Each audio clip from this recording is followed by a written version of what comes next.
Well, good morning, good afternoon, good evening, depending on when you may be watching this. I am Jamie Muller, and this is the Grad Connection. Again, goal of putting these videos together is to try to help graduate students do more than survive. I want to see them thrive. And so, over the last few weeks, actually about 6 or 7 weeks, 8 weeks, nine, something like that. I don't know. I've been doing these video segments, and hopefully, folks are finding them useful.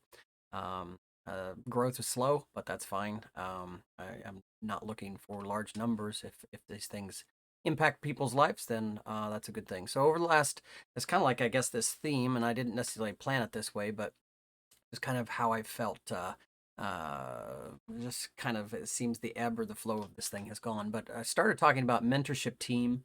That was really based upon a LinkedIn article that I had done a while back and written. Then I moved over into traits and this idea of mentoring malpractice or anti-mentoring, if you will. Then moved into something called conflict communication, which was based on something called the awareness wheel. And then building trust last week. And so kind of moved me in. I was kind of struggling with what topic to cover today, but what I want to talk about is emotional intelligence. Emotional intelligence, or sometimes called EQ, is the kind of like this X factor, I suppose, in leadership, but I would say professionally, it's something that affects all of us.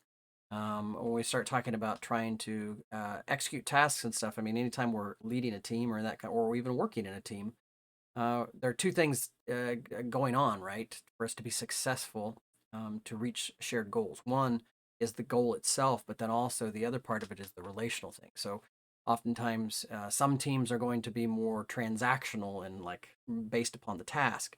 The other may be more relational, and trying to build relationships. And sometimes these things can actually be in conflict with one another because it really takes both. I mean, if you get all the tasks done, but you make everybody mad, you're just basically affecting your influence. On the flip side, if it's all about relationship and nothing gets done, then that's not going to be effective either. So it's a balance of these two things. And so emotional intelligence plays into this. And I think a lot of times, I'll say researchers, folks that have worked with in academia, oftentimes I don't know how much thought or focus has been given to this. I mean, it's just task, task, task. Getting things done. But getting things done and not maintaining relationships is not necessarily success. And I think to some degree, a lot of academics that I've worked with, I mean, I think a lot of academics do have what I would call a core of care. I mean, if a person doesn't have a core of care, you can't instill that in them. And so that's a different problem if there's not a core of care. But on the flip side, there can oftentimes be a core of care in somebody. In other words, a person cares about other people, but they may just not know how to express it. And I think a couple of weeks ago, I might have touched on this topic. It actually came up between me and a colleague. We were talking about how this manifests itself and how we assist graduate students or direct graduate students or coach graduate students or whatever word you want to use there.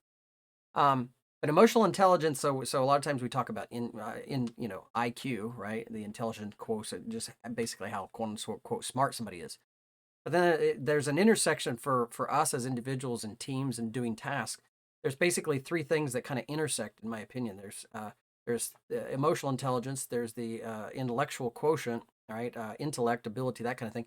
Then there's also personality style, and it's actually how we operate in teams and such are based upon an intersection of those things. And too often, and I guess EQ, emotional intelligence, has been talked about for quite some time, probably 20 years, 30 years, maybe more. I don't know. But that's kind of, it was early 2000s or actually like 2009, 2008, 2007, when I really kind of started focusing on this. I was working with an executive coach, and we were trying, I basically, the whole point of the coaching sessions was just to try to find areas for improvement and then push forward. Well, one of the things we kind of focused on was this idea of emotional intelligence.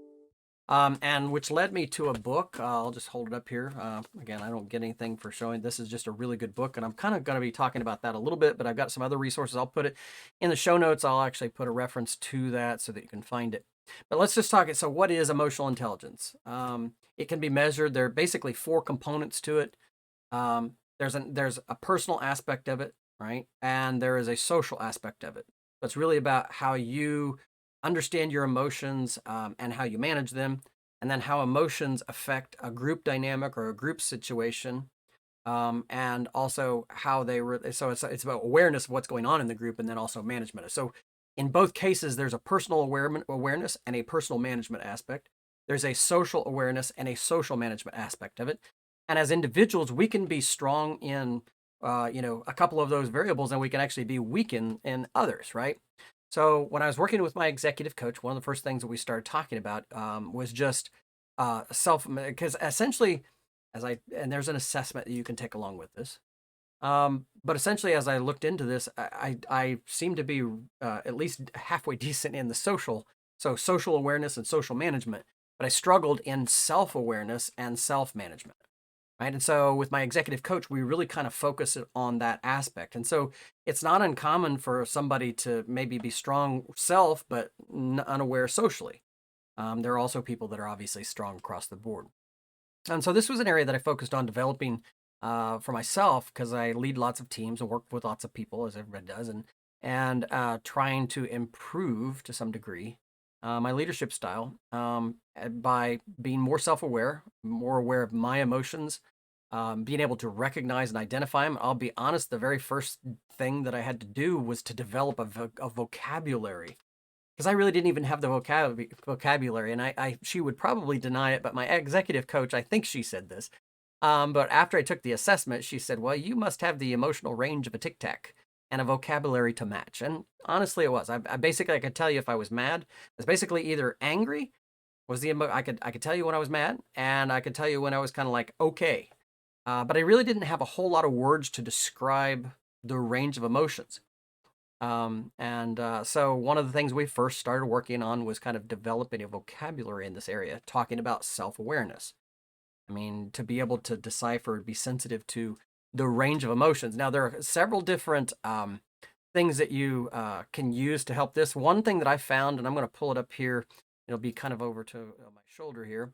But one of the things I found is this from the Junto Institute. I don't even know if I'm pronouncing that right, but this basically emotion and feeling wheel, right? So I actually, this is one of the images, one of the things that I actually have on my board at work. I basically put lots of images and stuff around me just as a reminder. And oftentimes, if I take a moment to meditate or reflect or think, oftentimes I look across the board and I see then these things pop out. I've also used it as I'm typing emails or if I'm communicating with someone, I'll go to this wheel to try to help develop the vocabulary. Now, there's also, I will say there's also, I oftentimes advocate Tom Henschel's leadership podcast and the company is Essential Communications.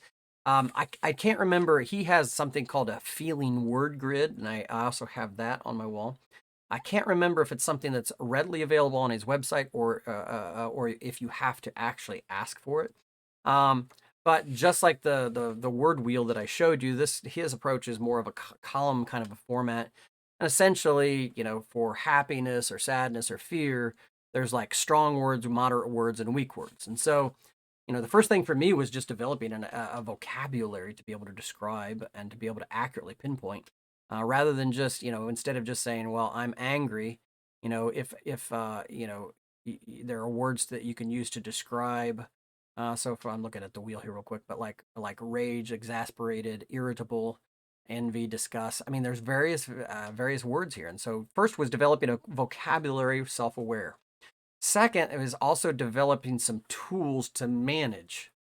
At least this is what I had to do. I had to focus on awareness and I had to focus on managing myself because as a leader, the emotions that I bring into an environment affect everybody. I mean, people catch the emotions catch the emotional state of the leader. So if the leader comes in and they're angry, then that's going to propagate. If the leader comes in and happy, it's going to propagate. And so as a leader, you have to be aware of how your emotions affect others. And so first you got to be aware of them, and then you got to figure out how to manage them, right? And so this is kind of a strategy, and I would encourage, even if you're a researcher, even if no matter what your aspirations, one of the things I found is the more that you learn about yourself, it can help you tremendously as you move in your career because I mean, essentially, if you're if you're not aware of your own emotions and able to manage them, that will hold you back. I will also say the flip side of that is if you're not socially aware in dynamic situations, in other words, in group situations, being aware of the emotional, what emotions are there and how the dynamics are working, and then being able to manage that, you'll also not be effective. So you can't I think sometimes faculty, researchers, the folks in academia kind of feel like they're in isolation and they don't have to worry about all these kinds of things, but certainly we do. If we want to propel ourselves forward and help ourselves, this is another area aside from just our discipline and research and all that kind of stuff. We have to educate ourselves and be self-aware of ourselves and of others. So first for me was having words to describe. So what I want to do is I will say, this book is really handy because it does give lots of strategies, and I found it very helpful along with the coaching. I'll just give you some example. I'm not going to tell you all of them, but basically the book is broke down into front half of it explains emotional intelligence, and then there's basically a segment of suggestions, basically tactics, if you will, not just strategy, but really tactics of what you can do in situations to help yourself. So I wrote down a couple of them, so bear with me here. But so like relative to self-awareness, one of the recommendations is observe the ripple effect. In other words, relative to yourself, when you start to feel your emotions rise, relative to whether it be happiness, anger, whatever. For me, it was anger.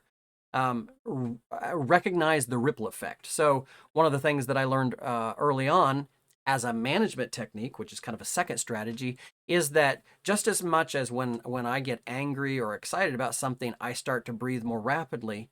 And so it's like the emotion controls the physical response. I can also use the physical to control or to dial back the emotional. So breathing is something that you can actually do to calm yourself down if you're a person that gets angry. And so this is one of the self-management strategies that I started to use, and which kind of evolved into what I would call box breathing, where it's basically, you count 4 in, you hold for 4, you breathe out for 4, and you hold for 4. And then, and you can do this without anybody even knowing you're doing it, right? It's a way that you can calm it. So the minute you start to feel yourself getting angry or whatever, at least that was the thing I had to do. So there's strategies for, first of all, is being aware, right? And so there's lots of strategies with that. Self-management, breathing's one of them, right? Social awareness, right? So for an example, a thing of being socially aware is and the book talks about, and I can't remember the phrase they use, but it reminded me of a statement that I actually got from Dave Stachowiak, who has Carnegie Coach a podcast. I'll put both of those in the show notes so that you can access them. But I think one of the things that he talked about in one of them is the most important word to each person. And so this is kind of being aware, socially aware. Being socially aware means one of the tricks that you can use here is just simply knowing that the most important word that any of us will hear is our name. And so it's vitally important to be able to pronounce, basically getting pronunciation of someone's name correct. And if you make a mistake, definitely apologize for it, but it's better if you get it right from the start. So this is one social awareness kind of thing. It's just being aware of that and attending to pronouncing people's names correctly. And then relationship management, and this kind of brings it full circle because last week I talked about building trust. That is one of the most important things for managing relationships, is building trust and maintaining that trust. And again, last week in that video, we talked about some ways to do that. So hopefully you found this video, I don't know what you think of it, I suppose, but hopefully it'll spur you to kind of do some investigation into emotional intelligence, kind of do a self-assessment. I mean, are you aware of your emotions, right? Do you manage them well? Are you aware of social situations and emotional states, and are you aware of how to manage those? So with that, again, I just want to encourage you. Hopefully you're finding this content useful and you're applying it to your life in some form or fashion. If you're just doing it for head knowledge, you're missing the point. It's really figuring out how to integrate this into our lives and actually helping it propel us to grow and expand and to suck a little bit less every day. I want to encourage you, if the first time you've seen this video, subscribe to the YouTube channel. You'll get the videos that I put out there. You can also connect on Facebook through the Grad Connection private Facebook group. It's slowly catching on, and people are connecting on it, which is great. And like I said from the beginning, when I started these videos, big numbers are not really, that'd be great, but I'm going to continue to do this, and I've pretty much, at least in my own mind, I've committed to do this for at least a year, just to and make a judgment at the end of the year. And if it hasn't grown to a following, that's fine. At least I've gotten, I've attempted this and I've gotten my thoughts out. So with that, again, I hope you have a great day. This seems typical on a Friday for me to record one of these. I hope you have a great weekend, and that you're expanding, that you're growing, and again, you're sucking less. So have a great day. Thanks.